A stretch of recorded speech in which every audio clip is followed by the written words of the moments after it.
भारत हजारों सालों से दुनिया का सबसे ज़्यादा आबादी वाले इलाकों में शामिल रहा है। मौर्य काल हो, गुप्त काल हो या फिर मुगल काल, भारत में हमेशा बड़ी आबादी रही है। आज भी भारत दुनिया का सबसे ज़्यादा आबादी वाला देश है। यहाँ करीब 146 करोड़ लोग रहते हैं। लेकिन अब एक ऐसी रिपोर्ट सामने आई है जिसने भारत के भविष्य पर चिंता की लकीरें खींच दी है। कहा जा रहा है कि भारत में बच्चा पैदा होने की रफ्तार लगातार कम हो रही है, यानी आने वाले सालों में भारत की आबादी बढ़ने के बजाय घट सकती है। संयुक्त राष्ट्र की संस्था UNFPA की 2025 की रिपोर्ट के मुताबिक भारत का फर्टिलिटी रेट यानी एक महिला औसतन कितने बच्चों को जन्म देती है वह घटकर 1.9 पर पहुंच गया है।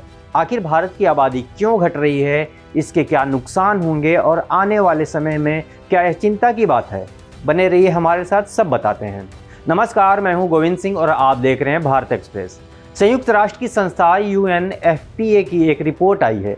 रिपोर्ट कहती है कि भारत का फर्टिलिटी रेट यानी एक महिला कितने बच्चों को पैदा करती है उसकी औसत संख्या घटकर 1.9 हो गई है।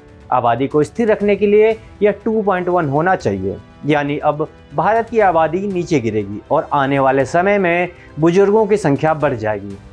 अब यहाँ एक छोटा सा सवाल है कि क्या यह खतरनाक है? इसका सीधा जवाब है अभी नहीं, लेकिन आगे चलकर हो सकता है। आइए बताते हैं कैसे। मान लीजिए एक गांव में 100 लोग रहते हैं। उनमें से कुछ बुजुर्ग हैं, कुछ जवान और कुछ बच्चे। अब अगर नई पीढ़ी में बच्चे कम पैदा होंगे तो धीरे धीरे गांव में बुजुर्ग ज़्यादा हो जाएंगे और युवा कम होते जाएंगे, यानी काम करने वाले कम हो जाएंगे। इसलिए एक्सपर्ट कहते हैं कि किसी भी देश के लिए 2.1 का फर्टिलिटी रेट आदर्श माना जाता है। इसे रिप्लेसमेंट लेवल भी कहते हैं, मतलब जितने लोग हैं अगली पीढ़ी में उतने ही लोग बने रहेंगे। लेकिन भारत अब 2.1 से नीचे यानी 1.9 पर पहुंच चुका है, जबकि साल 1950 में भारत का फर्टिलिटी रेट 6.1 था, यानी एक महिला औसतन 6 बच्चों को जन्म देती थी। आज वहीं आंकड़ा घटकर 2 से भी नीचे आ गया है। दिल्ली में तो यह मामला और भी दिलचस्प है। राजधानी का फर्टिलिटी रेट सिर्फ 1.2 है, यानी दिल्ली में लोग अब बहुत कम बच्चे पैदा कर रहे हैं। अब सवाल है ऐसा क्यों है? भारत में जन्म दर गिरने की पहली वजह पढ़ाई और नौकरी बताई जा रही है। पहले लड़कियों की शादी कम उम्र में हो जाती थी, अब वे कॉलेज जा रही हैं, करियर बना रही हैं और नौकरी कर रही हैं। शादी की उम्र बढ़ रही है और बच्चे भी कम हो रहे हैं। इसमें महंगाई का भी एक बड़ा रोल है। आज एक बच्चे को पालना कोई आसान काम नहीं है।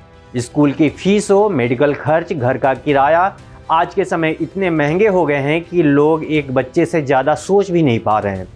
नई पीढ़ी के लिए ज़िंदगी का मतलब सिर्फ शादी और बच्चे नहीं रह गया है।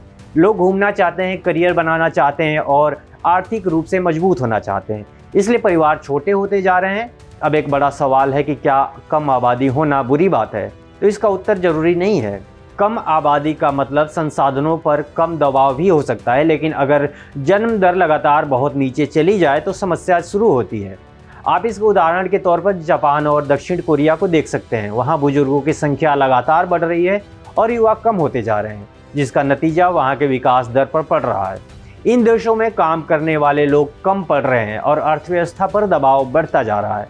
हालांकि भारत अभी दुनिया का सबसे युवा देश है, लेकिन अगर यही ट्रेंड जारी रहा तो आने वाले दशकों में हमें भी ऐसी चुनौतियों का सामना करना पड़ सकता है। तो एक सवाल आप दर्शकों से भी है, आपके मुताबिक क्या भारत की घटती फर्टिलिटी रेट चिंता की बात है या फिर भारत के भविष्य के लिए सही है? अपनी राय कमेंट में ज़रूर दें। देश और दुनिया की बाकी खबरों के लिए देखते रहें भारत एक्सप्रेस।